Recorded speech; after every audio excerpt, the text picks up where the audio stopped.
सम्मानित देशवासियों, मैं ईशल ठाकुर, राष्ट्रीय समाजवादी जन क्रांति पार्टी का अध्यक्ष, उत्तर प्रदेश वाराणसी से इस वीडियो के माध्यम से आप सभी के बीच सबसे पहले मैं आप सभी का हार्दिक स्वागत और अभिनंदन करता हूं।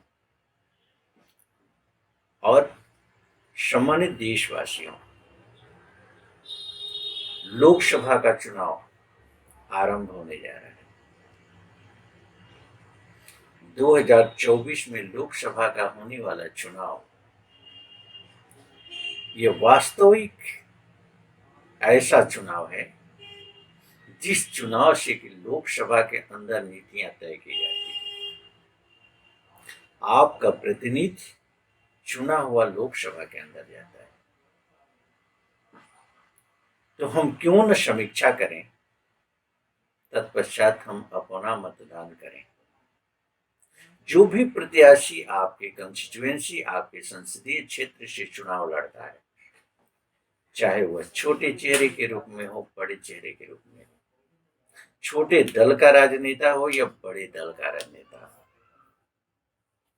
विशेष करके तो सवाल उससे बनता है जो कि शासन में रहा है और विपक्ष की भूमिका में रहा है। लगभग 77 साल आजादी के होने जा रहे हैं। सम्मानित देशवासियों, सत्ता में बैठे हुए लोग और विपक्ष में बैठे हुए लोग अगर अपने नैतिक धर्म का अनुपालन किए होते, नैतिकता के आधार पर अगर शासनिक व्यवस्था को संचालित किए होते, तो आज हमारी देश की वो दशा नहीं होती जो दशा है।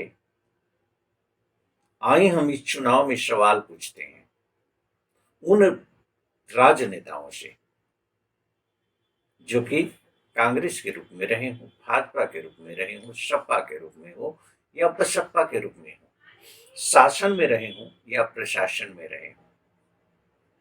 पहला सवाल हम पूछते हैं, आप बताओ कि देश की 80% आबादी गरीबी रेखा के नीचे जीवन यापन करने को मजबूर, इसके लिए जिम्मेवार कौन? अगर जिम्मेवार आप, तो आपको मतदान क्यों? दूसरा, शैक्षणिक एवं आर्थिक असमानता के लिए जिम्मेवार कौन? अगर जिम्मेवार सत्ता या विपक्ष के रूप में आप, तो आपको मतदान क्यों? तीसरा, देश के अंदर सशक्त लोकपाल और प्रदेशों के अंदर सशक्त लोकायुक्त क्यों नहीं, जिससे कि आय से अधिक संपत्ति की जांच हो सके और गलत स्रोतों से कमाई गई धनराशि जब्त हो सके, उसे सरकारी राजस्व घोषित करते हुए देश के अंदर कल कारखाने को विकसित किया जा सके, कृषि कार्य करने वाले, व्यवसाय करने वाले या पेशेवर लोगों को बिना ब्याज का कर्ज देकर के उनके कार्यों में उत्थान लाया जा सके। सत्ता में बैठे राजनीतिक दल के लोग और विपक्ष में बैठे हुए राजनीतिक दल के लोग सशक्त लोकपाल के पक्षधर क्यों नहीं? राष्ट्रीय समाजवादी जन क्रांति पार्टी का सवाल जनता के साथ। आगे सवाल करते हैं उन राजनेताओं से, प्रशासनिक स्तर पर हजारों मुकदमे दर्ज, जिसे कहना अतिशयोक्ति नहीं होगा कि फर्जी मुकदमे दर्ज। उस फर्जी मुकदमे दर्ज कराने के लिए जिम्मेवार कौन?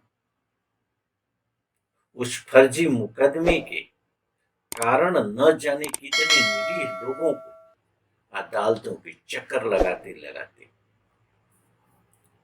अदालतों के गलत साबूतों के आधार पर, गवाहों के आधार पर निरीह लोगों को सजा पाते हुए न जाने कितने लोगों को देखा जाता है।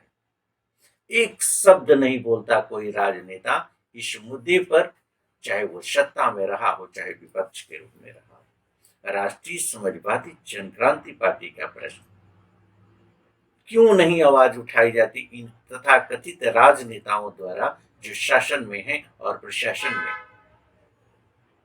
जो सत्ता के पक्ष में हो या विपक्ष में हो? ये सवाल उठना चाहिए। राष्ट्रीय समाजवादी जनक्रांति पार्टी इस वेदनाओं को समझते हुए बड़ी ही प्रबलता से ये आवाज उठाती है कि शिकायत के आधार पर उच्चतम न्यायालय द्वारा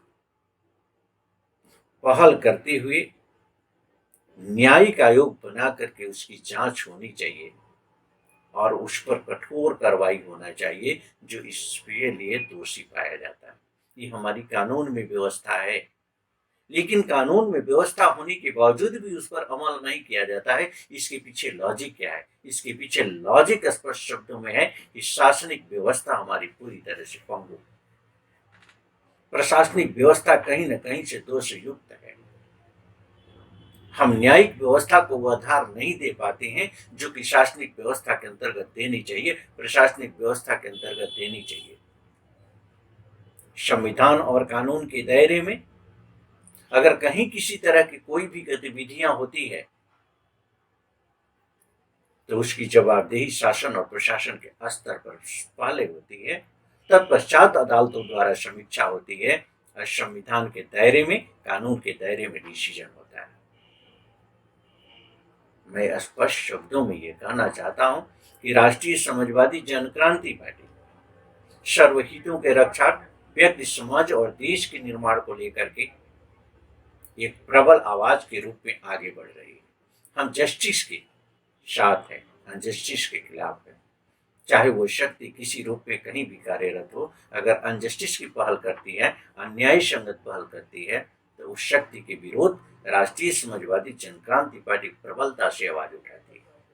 हम राजनीति के पक्षधर हैं, लेकिन छल और छद्म की राजनीति की नहीं।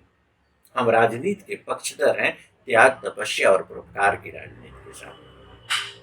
आइए हम मिल करके सवाल पूछते हैं इन राजनेताओं से, विवश करते हैं इन राजनेताओं को शासनिक स्तर पर कार्य करने के लिए, प्रशासनिक स्तर पर अनुपालन कराने के लिए, और न्याय के साथ हम लोग खड़े होते हैं, संविधान के साथ खड़े होते हैं और देश की एक बेहतरीन व्यवस्था हम बनाते हैं, जिस व्यवस्था के अंतर्गत व्यक्तित्व, समाज और देश का विकास।